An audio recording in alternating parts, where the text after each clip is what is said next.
Hey, welcome to week 6 of your 12-week challenge. This week is what many have referred to as the quantum leap of their transformation. It's where they've been able to find the most freedom and the coping mechanisms and the coping tools to deal with some of their past hurts and hangups. 6 weeks is what I have come to call the Big Forgive. And there's something about this Big Forgive that it's so freeing. And even if you're someone who doesn't hold grudges, I found that forgiveness is something that over time we constantly have to work on, because over time things are constantly happening, right? Life doesn't stop. It never stops. And just when we think it stops and just when we think we're good, there's usually a bomb that goes off somewhere, right? So this week 6 is really all about forgiveness, and there's so much a part of this. And really, forgiveness, I think for a lot of people, there's a few different ways to think about it.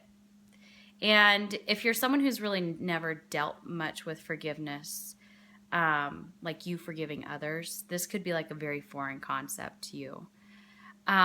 Walking into this forgiveness conversation, it's always kind of tricky, because as human beings, we want to hold grudges and almost like we have like this little bit of power over someone who has hurt us. And if we don't forgive them, then we always have this power over them, right? But really, it's kind of the opposite.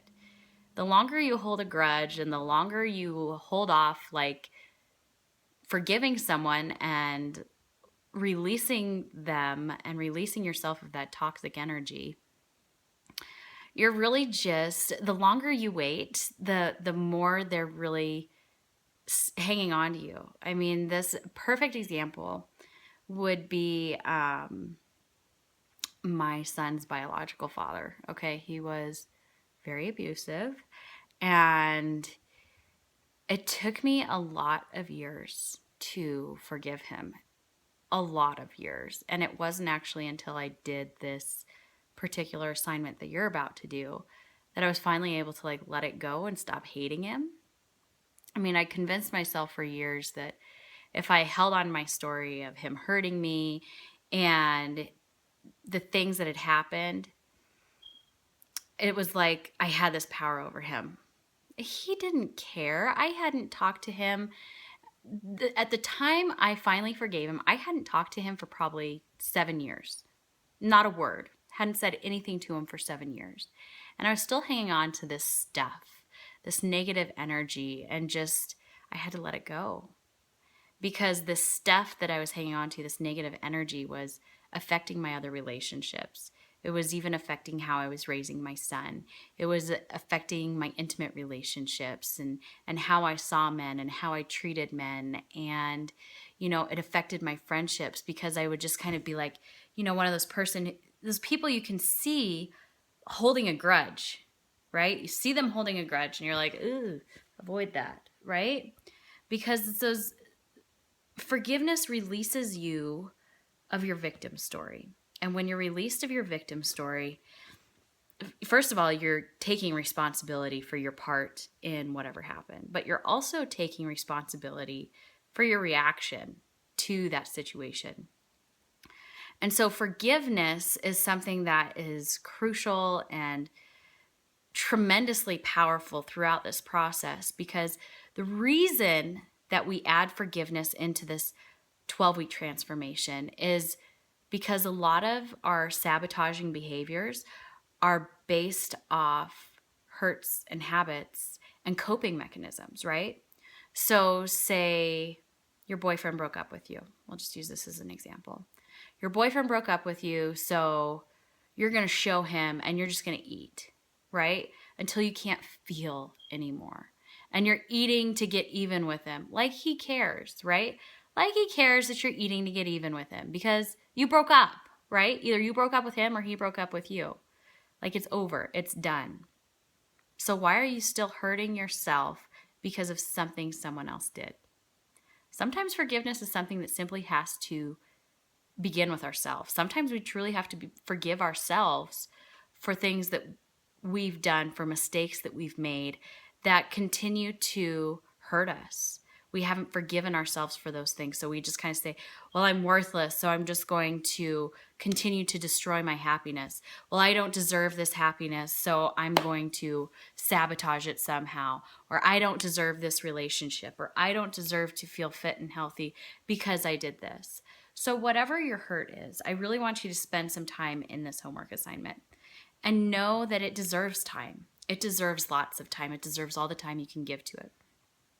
When I first did this assignment years ago, I looked at it and I walked away. I'm like, no way. Like I've got nothing to forgive, and I'm not ready to forgive even if I do. So I looked at it and I walked away. Came back to it a week later and I looked at it and I walked away. Came back to it a week later and I looked at it and I walked away. And it was something that it probably took me about 4 weeks, I think, before I finally sat down and was like ready to face my demons. Nobody wants to face their demons, right? I mean, they're called demons for a reason. They're kind of ugly and snarly and they bite at you and they hurt, right? So as you're going through this homework assignment, I urge you to take less than 4 weeks, because if you take that much time, you probably won't do it. I know for a lot of people, this can be the point where you decide, you know what, it's not worth it. This whole 12-week thing, it's not worth it. It's too hard. I'm not ready to face these things. Or I've got nothing to face. I'm perfectly fine. I'm a forgiving human being, and I've seen that before too. But whatever it is that comes up for you, no matter how big or how small, I really want you to dive into that this week. Like, get intimate with it. Feel the feels, cry the cries, feel the tears fall, get as angry as you need to get, but feel those feelings that maybe for the last year or the last 20 years or whatever it is, that you just haven't allowed yourself to experience. Because it's when you feel those things that you can finally let it go. You know, I once posted on my Facebook page that when you're going through something, when you're struggling with something, the last thing you really need is a distraction. Like, that's the last thing you need, is a distraction. You got to face it. So today, this week, I'm giving you not only permission to face it, but I am demanding you face it, because you and your future self rely on you facing whatever is holding you back, whatever you're struggling with. And if you need me, I'm here. Find a friend to share it with. You're welcome to share it with me. You're welcome to share it with any of my other staff members, but find someone who's trusted to share it with, so you can finally move past it and come out bigger and brighter and more wonderful on the other side, because that's what you deserve and that's what you want. So good luck this week. And if you need anything, you know how to find me.